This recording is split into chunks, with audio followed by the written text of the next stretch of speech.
The Atlanta Falcons, they did something crazy last night. At number 8, they selected Michael Penix at quarterback in a draft where we expected 6 quarterbacks to go early in the draft. Not a surprise, but it is a surprise when you just signed Kirk Cousins to a $180 million contract to play quarterback. It's crazy. I don't think a lot of people are going to talk about it honestly, because the Falcons have a black general manager and a black head coach. We're going to talk about it honestly on Fearless because that's what we do.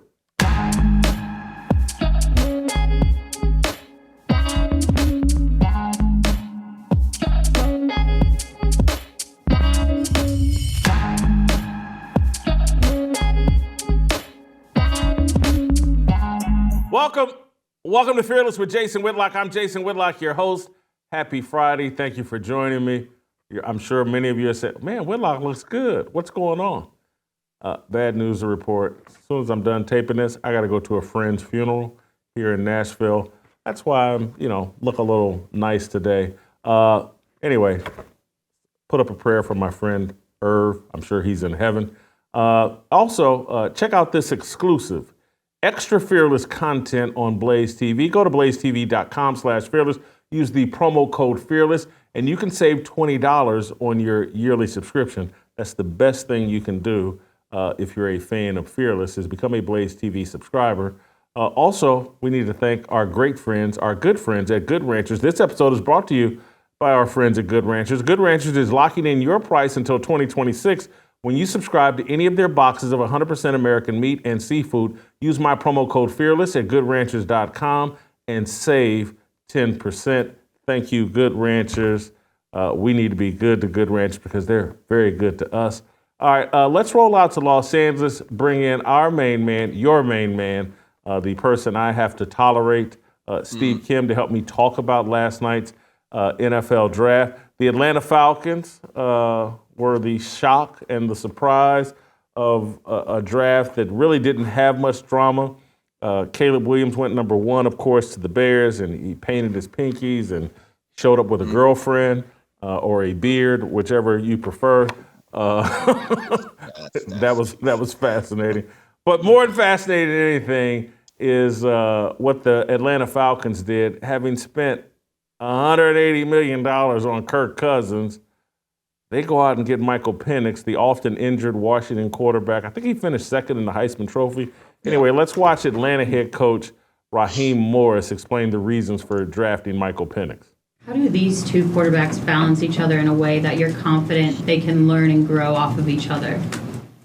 It was really the young man's responsibility to learn from Kirk. You're talking about a guy who's had a lot of success in the National Football League, and you're talking about a young man coming into the league.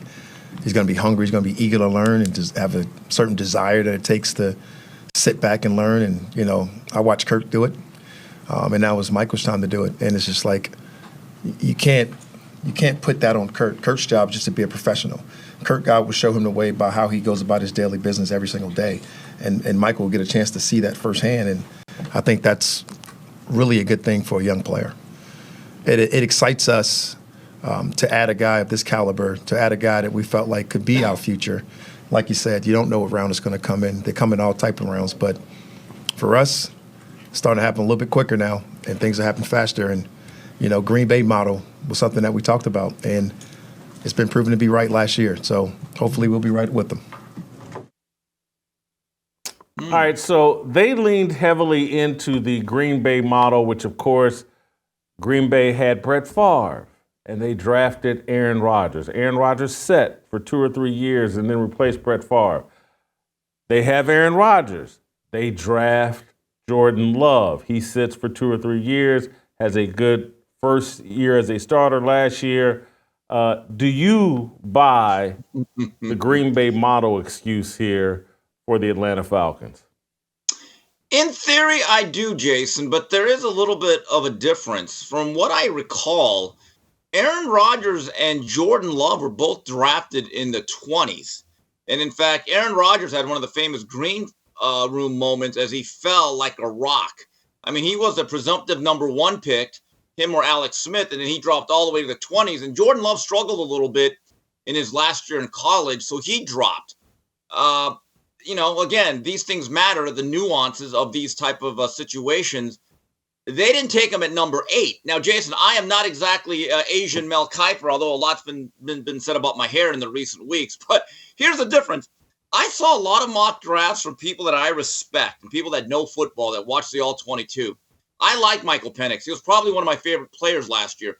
But many of those mocks had him in the 20s. I actually saw a couple of them that said he might go in the edge of the second round.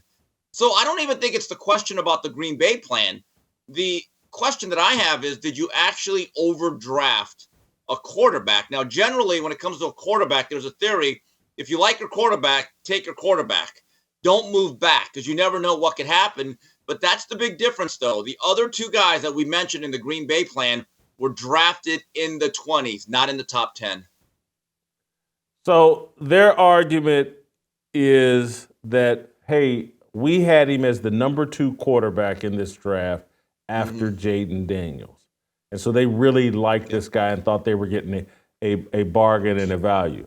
I'm going to give you the other side, the cynical argument here, that literally you're looking at Fontenot and the general manager, I think I said that name right, and obviously Raheem Morris, the head coach. They just widen their window, in my view. It's like, hey, we can run Kirk Cousins out here for 2 or 3 years. If it doesn't work, well, we haven't even gotten to our real future, this quarterback we draft. And so we got to give Michael Penix 2 years. And then, so after 4 or 5 years, now you can properly evaluate whether we're the right combination in doing this.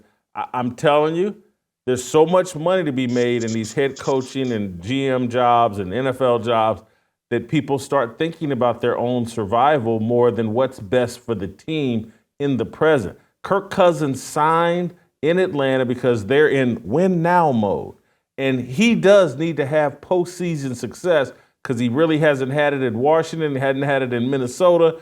He needs to have it. He goes there, $180 million deal. It's Atlanta, it's win now. They have the 8th pick in the draft with all receivers on the table, real talent that could help him win now and perform now. And they don't do it. They get a quarterback who's 24 years old, a lot of injuries. And I believe the general manager said last night that, hey, this would be a great problem. If Michael Penix doesn't play for 4 or 5 years, it's because we're having all of this success. And so they're throwing out scenarios where Michael Penix may not be a starter until age 28, 29. That's crazy. This is, I don't like this decision.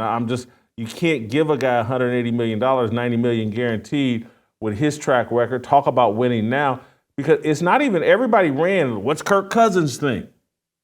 It's not just Kirk Cousins. What's the rest of that locker room think? Hey, we want to win now. We have a lot of talent here in Atlanta. We want to win now. How come you didn't go get us a guy that can help us win right now? Well, Jason, first of all, as to what the Ned Flanders of NFL quarterbacks probably thought, so I guess they called them as they're on the clock. This is what I'm thinking. What Kirk Cousins thought. Gosh darn it! I hate this. This really teased me off. That's probably what he thought. Okay, he's a very nice guy, but why can't you do both? Let's be honest about Kirk Cousins. Very good NFL starter, not elite but solid. We know what the baseline is with him. Generally about 4,000 yards, 30-some-odd touchdowns. You'll win double-digit games, and then you pack up for Cancun right around early January. There's not a lot of postseason success. But here's a variable with Kirk Cousins. He's into the twilight of his career. This is probably the last deal he's ever going to sign. He's into his mid-30s, and he's coming off an injury. So maybe I'll take the other approach. Maybe they're trying to do both. Win now with Cousins. You have a window, but develop your future quarterback. And it's been done before. I still remember Steve McNair, and again, I know it's a little bit different because he was younger. When Steve McNair was drafted, I believe, in the top 5, I believe after the 1994 season, in his first 2 years in Houston, I don't even think he got 175 throws. he was basically redshirted by Jeff Fisher. And I believe, if I recall correctly, the starting quarterback was a steady veteran by the name of Chris Chandler.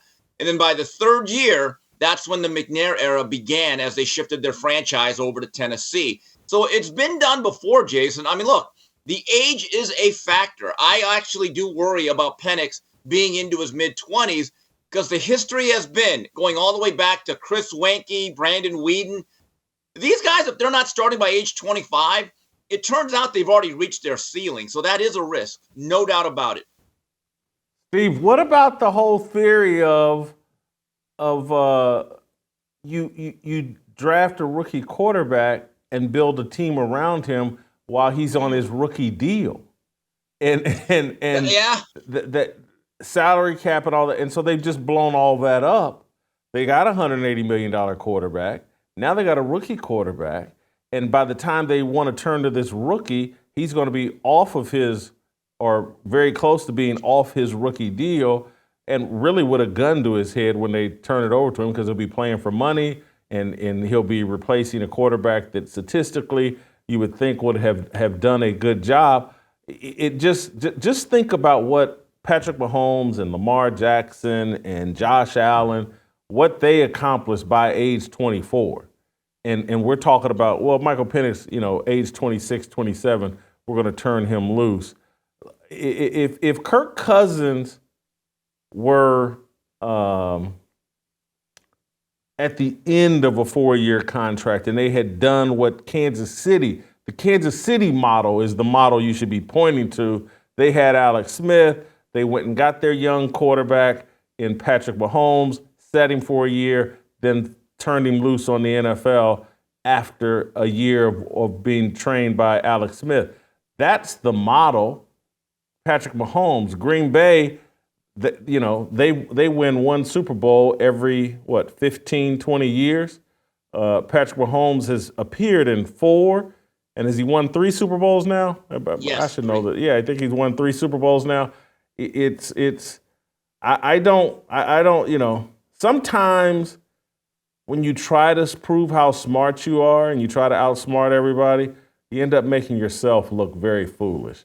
That's what Jason, I think has happened here. Yeah.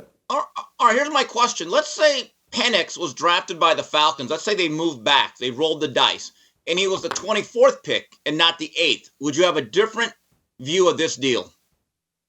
Yeah, I loved your point early on. I can't disagree with that. If they had taken him closer to the second round than at the top of the current draft, and again, there's all these receivers. There's these offensive linemen that these tackles that can be your left or right tackle for 12 straight years. Look at what Detroit has done with, what is his name, Penei Sewell? Sewell. He's a building block. And I love what Jim Harbaugh did and said, look, man, Joe Alt, who I got to watch his dad John play for the Kansas City Chiefs, but Joe Alt, he's a weapon. Offensive linemen are weapons too. I don't know. It's going to be hard for me to. Yep, go ahead. I'm not a capologist, but I read some stuff on Cousins' contract. You know the way these work. These things are sometimes backloaded, sometimes they're front-loaded. So the cap hits may be early, they might be late. And if they structured it the right way, maybe by the last couple of years, if you're going to jettison Cousins, maybe it's not that much of a cap hit. There are the devils in the details. Perhaps. And look, these owners and the way we've printed so much money, these guys have no problem giving away $90 million in guaranteed. They've made so much money since COVID and all this craziness that money just doesn't mean what it used to. Steve, before I move on to another topic, because I want to talk about these other quarterbacks and get your thoughts. There were 6 quarterbacks taken in the first 12 picks. Before I do that, I want to talk about and take care of our great friends at Balance of Nature. Making sure you have fruits and vegetables in your diet is important for maintaining a healthy diet, but it can also be difficult, especially if you're busy. The average person doesn't even eat half of the recommended servings in a day. That's a huge gap in nutrition, and inflation has seriously increased the cost of fruits and vegetables. That's why Balance of Nature provides an on-the-go solution, and they haven't raised their prices for 10 years. Their proprietary blend of 31 fruits and vegetables come in easy-to-swallow capsules and will give your body so much of the nourishment it needs. Imagine trying to eat 31 different kinds of produce in a single day. That's what you're going to get with Balance of Nature fruits and veggies. When you go to balanceofnature.com, you'll get 35% off plus $10 off any additional sets with your first order as a preferred customer by using my discount code FEARLESS. That's limited to 5 sets, but you'll save a ton of money while getting the fruits and vegetables you need in your diet. Go to balanceofnature.com and use the promo code FEARLESS for 35% off. That's balanceofnature.com. Steve, 6 quarterbacks went in the first 12 picks. Bo Nix, I believe, was number 12. Obviously, Caleb Williams, 1. Jaden Daniels, 2. Drake May went at number 3. Michael Penix, 8. J.J. McCarthy, Bo Nix. Of all these guys, which one would you pick out and say, that's the guy I'm going to bet my money on? He'll be a huge success story. And which guy will you point to and say, that ain't going to work? Okay. I'm going to say something that's going to stun you because I'm still not a fan. And look, I'm an old guy. I'm going to scream at the clouds, and he still rubs me the wrong way.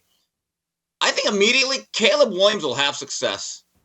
Yes, I'm saying it right now. I'm not a fan, but I got to be fair and honest here. This is what we do on Fearless. They have set him up for success in Chicago. I mean, Justin Fields has to be looking right now at that roster and thinking, where was this for me? You got a veteran receiver in Keenan Allen. You got a good running back in Swift, and you got Roma Dunze. I like what Chicago is doing offensively, and if Caleb Williams can just get the ball off on time and play on platform, on schedule, I think he's going to be okay. He's gonna do things that anger me. Me and you are gonna talk about it, but I think he's gonna be pretty good early on. By the way, the guy that's gonna have the toughest time, and I don't like his situation because he's gonna have no help. They had the worst offensive skill positions in all of football. Drake May at number 3, I think was a bit of a reach, and Bill Belichick did a breakdown on him, which was a little bit awkward given the fact who drafted him. But Drake May's footwork and his ability to really read and scan the field is a big question mark. And the guy I think is going to actually be pretty good based on his circumstances, and he's going to have help immediately. J.J. McCarthy, I know people are doubting his production in Michigan. I'm in the same boat, but he has a bona fide elite player outside, gets to play indoors, and now the shackles are off the Jim Harbaugh offense. And Jaden Daniels, he was actually my quarterback 1 coming in, Jason. My only concern about that guy, he's a little bit slight, a little bit lean, and he's going to have to know, unlike RG3, when a play is dead and when you're just supposed to let it die. That's my only question mark. But him with Cliff Kingsbury, it's going to be pretty good. I want to be completely honest. I don't think any of these guys are going to be come on. Successful quarterbacks 6 years from now. 6 years from now, we'll be calling this the worst draft class of quarterbacks ever. People made fools of themselves. To sit here, there isn't an Elway, a Marino, a Aaron Rodgers. There isn't a Brett Favre. These guys are all overdrafted. And if you go look at that draft, Steve. 2021, really? Because that's pretty bad what happened in 2021, Jason. Jeez. 6 in the first 12 is not an indication of the talent. It's an indication of like what the league has become. And so what you're going to see early on, some of these guys are going to have success and they're going to look like the next big thing. But over the course of time, and as defenses figure things out or whatever, I don't see any of these guys. They're all overdrafted. Virtually all of them wore sunglasses last night, including Michael Penix is at home in a sport coat wearing sunglasses. It just rubbed me the wrong way. But beyond all that, look at this draft. I don't think there was a linebacker taken in the first round. There was one defensive tackle taken in the first round. There wasn't a safety taken in the first round. And all it speaks to is like, they're turning this thing into flag football. quarterbacks, edge rushers, and cornerbacks is what everybody was drafted, and a tackle to protect your quarterback. But they've gutted the middle of the NFL, and these guys can get away with, flicking the ball around with these little easy passes in this new NFL. But over the course of the long haul, are there any great quarterbacks in this group? I don't see it. Bo Nix, number 12, are you kidding me? And I know Sean Payton's a good coach. And again, they're going to dress it up. And it'll look good early. None of these guys, won't be able to do it over the long haul. There's not a Lamar Jackson in this group because, as I sit here today, I think this is the year that the shine starts coming off of Lamar Jackson, that he's peaked, that his whole little deal, that he stole an MVP here last year, and I think everybody knows now, that was kind of sketchy. But yeah, I think these guys have a shelf life of 4 to 6 years, and then none of them really materialize. Well, Jason, keep this in mind. I think Lamar Jackson, who was the last first-round draft choice of the great Ozzie Newsome, was almost the last pick of the first round. So you want to talk about value. Yeah. And by the way, I think he sat for the first year or so. No. He sat the first half of the year. Yeah, and then he took over for Joe season, Flacco at the end and actually kind of saved Jim Harbaugh's job, if I'm not mistaken. Generally, John Harbaugh. Historically, Jason, taking a look at 1983, you brought that up yesterday.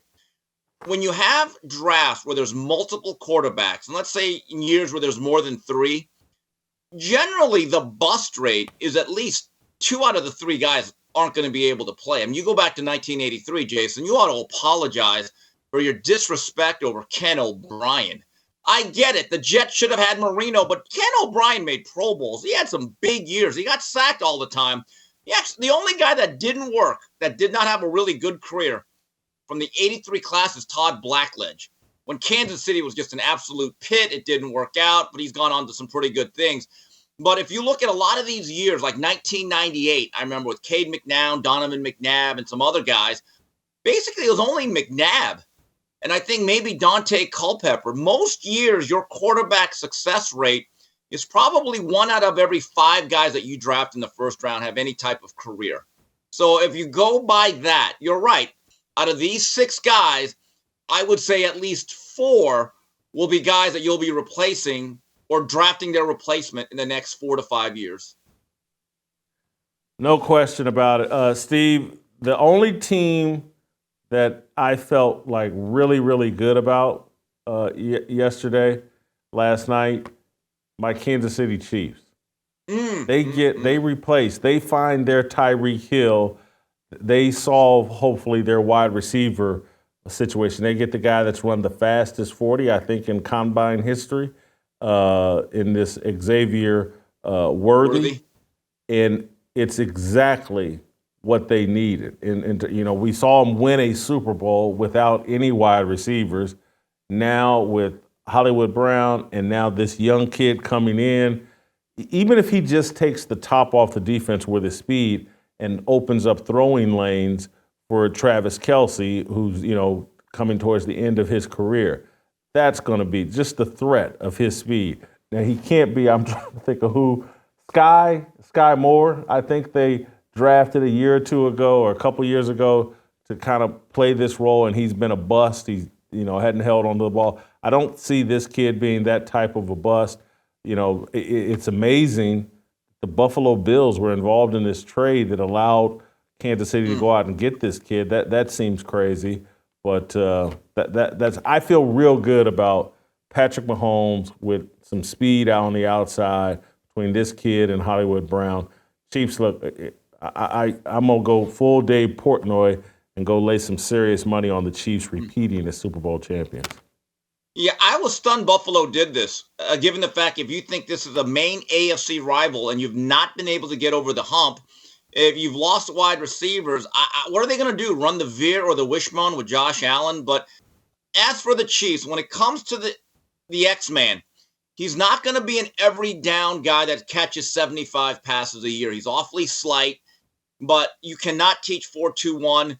And if you look at some of the games, specifically the one against Alabama I was watching, Alabama could not stay with him. And he ran a deep post. He just ran, and he takes the top off the defense.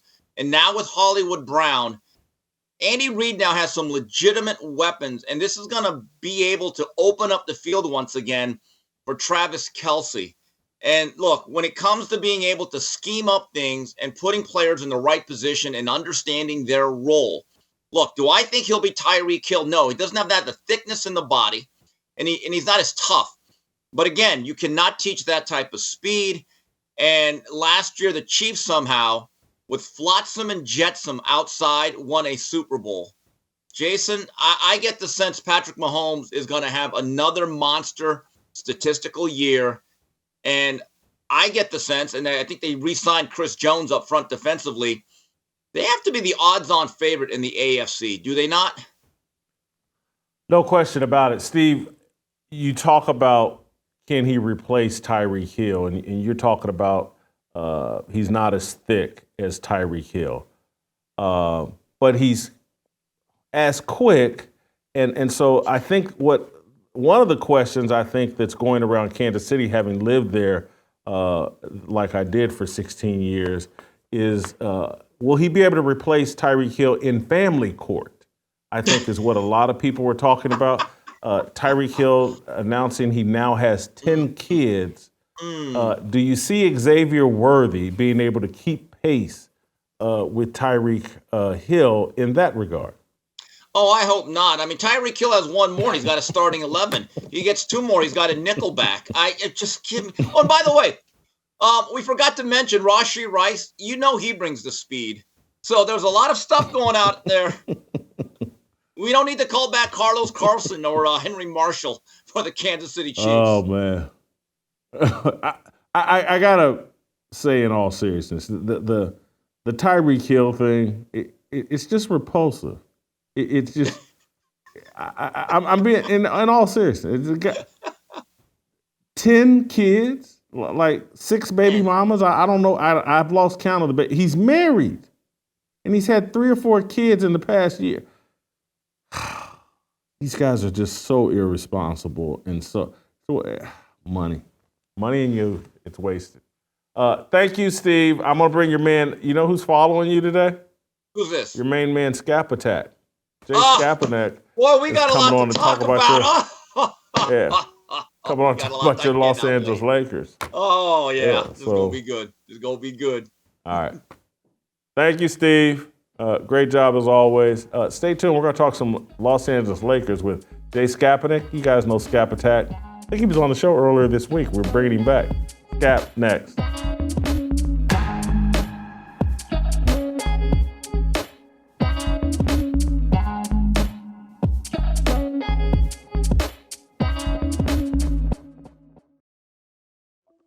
Hello, Fearless Army. I'm Jason Whitlock, your leader. I'm going to spend 2024 discussing growth and sacrifice. Hard times are here. Harder times are coming. What has stopped American growth and caused a regression in fundamental freedoms and values? A lack of sacrifice. Our ancestors sacrificed for our benefit. We have not sacrificed to protect the progress they died for. No sacrifice, no freedom. What impedes man's willingness to sacrifice? His ignorance, his perversion, his pride, his ingratitude, and his cowardice, his rejection of God. The Bible is a story about the power and the necessity of sacrifice. Sacrifice is the sun, rain, and fertilizer of growth. Growth is our life purpose. Grow in the knowledge, wisdom, fear, obedience, and reverence to the Most High.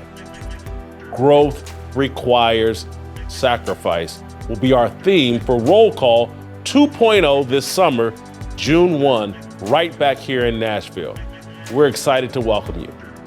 Let me spend a minute explaining what GROWTH actually stands for us in the Fearless Army. The G is for game plan. In order to properly grow, it's essential we work from the strategic game plan spelled out in the Bible. The R, responsibility. As we grow as men, we understand and accept our responsibilities to God, family, and teammates. The O, ownership. We embrace ownership of our destiny. Outsiders do not determine our fate. The W, wisdom. We honor, value, and share the wisdom imparted to us by elders, coaches, and leaders. The T, trust. We must be worthy of trust. The reliability of a man's word defines him far more than popularity and material possessions. The H, humility. The reward for humility and fear of the Lord is riches and honor and life. That's straight from Proverbs 22:4.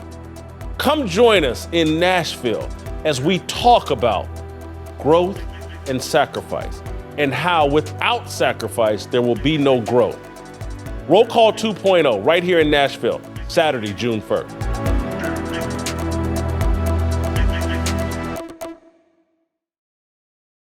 All right, welcome back. We're going to bring in our guy, Jay Skapinac. You guys know him as Skapinac. He does a lot of good content related to LeBron James and the NBA. LeBron and the Lakers are on the verge of being swept by the Denver Nuggets. They lost again last night. They're down 0-3. First we'll start. Let's play Skap's video from last night, how he put things in perspective. Let's watch that first. And speaking of which, the Lakers will now be fighting for their collective lives on Saturday night when they seek to avoid being swept again. That one right there made me the greatest player of all time. They are now the 152nd team in NBA history to fall into the dreaded 0-3 series hole, with their predecessors sporting an overall record of 0-151 in this spot. The Nuggets, meanwhile, were methodical in this game, yet surgical with their precision and dominance, as Nikola Jokic had yet another quiet near triple-double, scoring 24 points on 9 of 13 from the field with 15 rebounds and 9 assists. And he continues to assert his dominance over the Fraud King, with the Nuggets just one win away from sending James home without winning a single playoff series for a fourth time in 6 years with the Lakers, the prospect of which will be sure to leave him and his inept fan base clamoring for some fresh scapegoats. But ultimately, the responsibility for these failures falls squarely on him. After all, heavy is the head that wears a fake crown. So that's the Skapinac. Good job. I'm going to defend LeBron James today, Skap. We're not going to play the video, but LeBron's taking a lot of heat for saying, hey, it's just basketball. And I believe that comment is taken completely out of context. I've watched the entire thing. I heard the question, heard LeBron's explanation, and then he says at the end it's just basketball. And what he's referring to, in my view, is he's saying, like, I don't know why these guys are choking under the pressure, D'Lo, others on the Lakers team. It's just basketball. You just relax is basically what he's saying. But people are beating him up about it all over social media. I'll defend LeBron in that regard. I don't think his comments were out of line, but your take on what this possible sweep, 11 straight losses to the Denver Nuggets, what does that say about LeBron? Even though, again, he's 40 years old, should we not be cutting him a little bit of slack? Well, Jason, thanks for having me on again. I wanted to wear a different color shirt, a distinctly different color shirt today, just to make sure that your viewers know that this isn't just a repeat of what we talked about just a few days ago, because this is just a running narrative for LeBron. Essentially, it's just a pervasive narrative that has been dogging him throughout his entire career. And yes, now he stands on the precipice of yet another sweep. This will be the second consecutive sweep at the hands of the Denver Nuggets. And look, we discussed it yesterday, but just to echo my sentiments from then, LeBron James is still being bandied about as if he constitutes a top 10 player in today's league. Therefore, if we're still going to look at him throughout the lens as if he were a top 10 player still now, why is it unreasonable to demand that he plays as such when his team desperately needs him? In game 2, when we spoke last, it was his disappearing act in the fourth quarter. Last night, it was in the third quarter. That was kind of the turning point of last night's game. And Jason, it's kind of the responsibility of the all-time great player to read the game and know what his team needs when they need it. Last night, they needed him to come out with a sustained effort and tenacity in the third quarter. And quite frankly, he just didn't have it. The Lakers were up 4 at half. And the Nuggets came out and hit them with a flurry in that third quarter. During that span of time, LeBron James attempted 2 shots. His first one did not come until midway through the third at the 6:26 mark, and he ended the quarter with just 2 points. The Nuggets turned that 4-point deficit at half into an 8-point advantage going into the fourth quarter, and it was a wrap from there. Skap, all of that's fair, and you made a great argument. Like, hey, we call him a top 10 player, so let's evaluate him like a top 10 player. If you're saying he's top 20, we'll evaluate him like a top 20 player, but we're saying top 10 player in the league. Here's what I do think where this is going to end up leading to, because it seems clear to me he's not going to get a 5th title before his career winds down, unless he goes and cherry picks one. Maybe whoever wins this year's title, he'll go join their team. I don't know. But what's going to end up happening is, because of this insistence on trying to debate whether he's Michael Jordan, he's going to open the door for the Kobe fans to say, he ain't Kobe Bryant. And so he's going to go from what many people thought was clear number 2 to where he could back himself up and end up number 4, 5, or 6. And I'm not joking. Tim Duncan, he's got 5 titles. Again, people are going to start making arguments and start, really expanding who LeBron's compared to. And Kobe Bryant is going to be first and foremost on that list. Kobe has 5 titles. Kobe, became even more beloved in death. I think more is at stake here than the LeBron Jordan debate. It's like, oh, you're about to lose the LeBron Kobe debate as well. Yeah, it's a great point, Jason. I mean, people look at Kobe Bryant and there's some revisionism going on about those first 3 titles he had with Shaq. Kobe was a top 3 to 4 player on the planet in those first 3 titles. He led the fourth quarter in clutch scoring in 2 of those 3 playoff runs and championship runs. He led the team in assists, and he averaged only 1 fewer point per game than Shaq during the 4 finals runs that they made together, winning 3 of them. I mean, Kobe was the best perimeter player. He was all NBA caliber and all NBA first team defense. He routinely took the best perimeter player and shut them down on the other end. So when you look at Kobe's career in the totality of it, this is a guy who in the peak, his 10-year peak, he made an all-NBA team 10 straight times.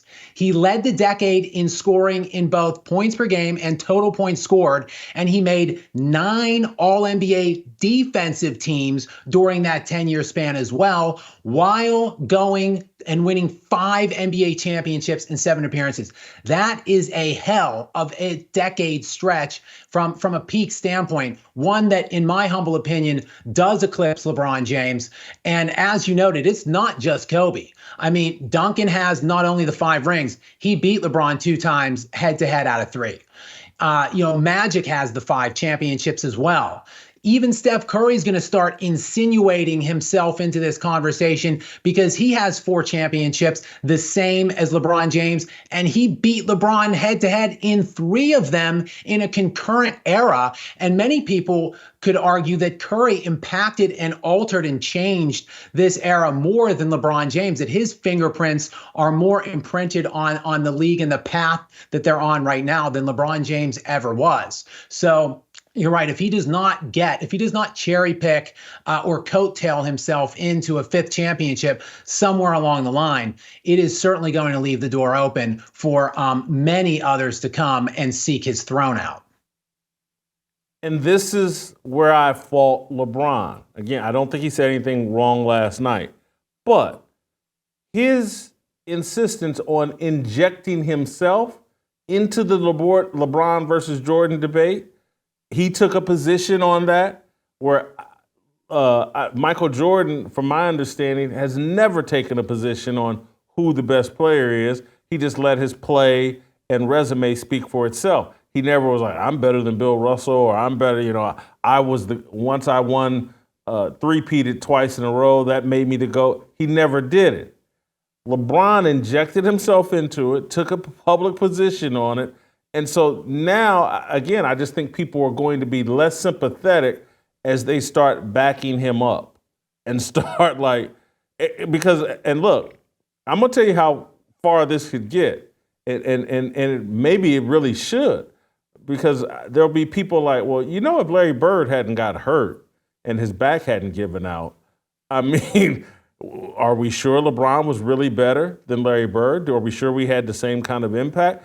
And again, someone like me is going to come in at some point, and I've already done it and laid the groundwork. It's like when you start putting yourself in this GOAT conversation, what did you do for the league? Did you leave the league better than you found it? And that's what I think is the biggest hole in LeBron's entire argument.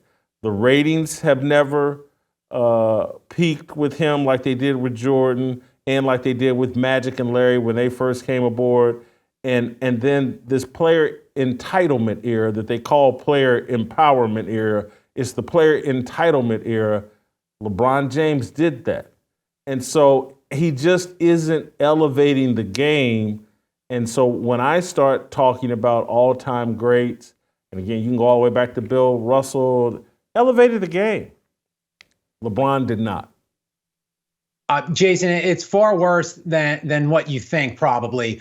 The final game Michael Jordan played in a Chicago Bulls uniform, the 1998 Game 6, where he won his sixth and final NBA championship, that game peaked out at 36 million viewers. The sham bubble tournament in the Disney campus, what I like to call as the exhibition tournament disguised as an NBA championship, where LeBron James, the legendary LeBron James, won his fourth and likely will be his final NBA championship. Not one single game eclipsed the 9 million viewer mark. And it had, I believe, an average rating of 7 million per game. That is absolutely laughable and pathetic. We're in an era right now where Caitlin Clark, a female college basketball player, just got a 19 million view share in the NCAA championship game. I mean, even her semifinal game had 14 or 15 million. The top NBA game this year, I believe, was the play-in game. The last metrics that I saw was the first play-in game with around 5 million. So we're talking about a female college player doubling and tripling NBA ratings right now. That is LeBron's legacy. That, along with, as you noted, the player empowerment. He is the father of it, of the super team era as well, basically whittling down and diminishing competitive excellence by these players. Everybody just wants to go and get the easy championship and stack these meaningless rings to try to inflate what their legacy is. It's absolutely pathetic. There is such a sense of entitlement, and it all began with LeBron James. This era has played follow his leader. Just remember at the start of this, I defended LeBron's comments from last night. So it hasn't all been just me piling on LeBron. I want the audience to remember that. But what you're talking about, Skap, with the player entitlement, the player ring chasing era, it's destroyed someone as beautiful to watch play. I like him just as a person, but it destroyed Kevin Durant. Kevin Durant's, because he got caught up in the title chasing, ring chasing, he diminished himself, diminished his legacy. The guy's one of the funnest. I mean, he could have been the 6'11" Steph Curry.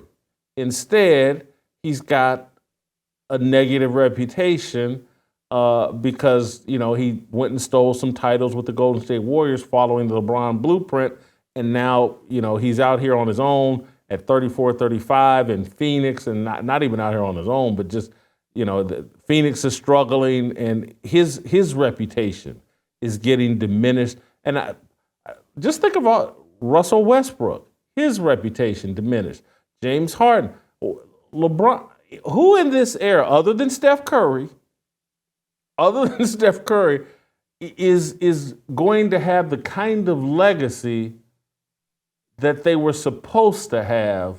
I can't think of anybody that, because Joel Embiid's MVP looks like trash because again, LeBron has been a big part of injecting the racial dynamic into all NBA discussions, and LeBron's created a mess, and people will watch this content and they'll get very upset with me, but I'm just telling you, it's a mess, and it all relates back to LeBron James. It all started in his free agency, where he took his talents to South Beach. He gave it a go for 7 years in Cleveland. He failed miserably. He couldn't accept the challenge. Whoa, stop, Skap. Failed miserably. He led the team to a title. It didn't go as well as he thought. Continue. Go ahead. Failed miserably. Real quick on the final that he led the team to. He did not play a winning team until the conference finals in that Eastern Conference Finals run. The Nets and the Wizards were both 41-41 that season. The Cavaliers were the second seed with 50 wins that year. The one seed was the Detroit Pistons with only 53 wins. The Cavaliers were a top 5 net rated defensive team that season, and they beat the Detroit Pistons in the Eastern Conference Finals without Ben Wallace. He had moved on. He was playing in Chicago at that point. So really the only team that he beat in that 2007 finals run was the Detroit Pistons without their heart and soul, their defensive anchor, Ben Wallace. Then he got into the finals against the Spurs, where, again, the Cavs defense did their job, Jason. They held the San Antonio Spurs to 88 points per game in that NBA Finals series in 2007. Yet LeBron got swept in that series as he shot 36% for the series and averaged 22 points per game. Completely and totally unacceptable. 2 games were there for the taking. But again, it started right then and right there. The next 2 years, he comes back. He wins the league MVP, has the best record in the NBA, not the next year, but in 2008 and 9. He has the best record in the NBA for 2 years. He's favored to get into the finals. He's the league MVP, and he goes out early both years. The 1 year, yes, they got caught up against Boston, who you could say had more talent, had a better team. But the other season, he lost to the Dwight Howard Orlando Magic. Got upset there. They went in, and then Kobe, of course, wins the 2 championships those 2 seasons against the 2 very teams that sent LeBron packing. Kobe's winning real hardware while LeBron is stealing those league MVPs.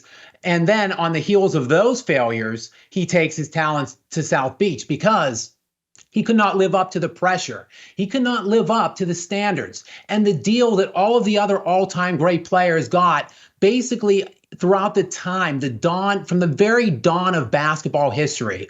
The deal that they had, he could not live up to. So he had to break the system. He had to go and daisy chain talent onto this already, budding superstar in Dwayne Wade, who was first team All NBA at the time, finishing top 5 perennially in MVP voting himself. They bring on Chris Bosh. And then from there, it was just on. This guy's been mercenarying himself out from team to team, trying to steal cheap championships. And what it has done is it has diminished what a championship means. Titles are hard. It's supposed to be difficult. That it's the hero's journey. It builds the character. It makes them great. LeBron cheated himself to some degree by sidestepping all the obstacles, by taking the easy way out routinely, time in and time out. He never got to the level that he could have if he faced the challenges and overcame them, like all the other all-time greats we've seen before him. Skap, if any, you're prepared. I will say that. Great job. Thank you so much. We'll probably hear from you next week after it's 0-4 and he swept. That's Skapinac. Check him out on YouTube. That's it, and that's all for us. We'll play some tomorrow. We'll see you tomorrow. Very special show on Saturday. Me and Shamika talk about Amanda Seales and Shannon Sharp, Club Shay Shay's interview. Good stuff. We'll see you tomorrow. Like freedom. Came like a fighter, striking like a ladder, making all these moves for freedom. I want freedom. No negotiation, my sister, no relation. We all just wanna have freedom. Sitting on a corner, never been alone. I'm breaking my back for freedom. Blessed, we are living, get back. We are receiving, all deceiving. We all wanna be free. We want freedom.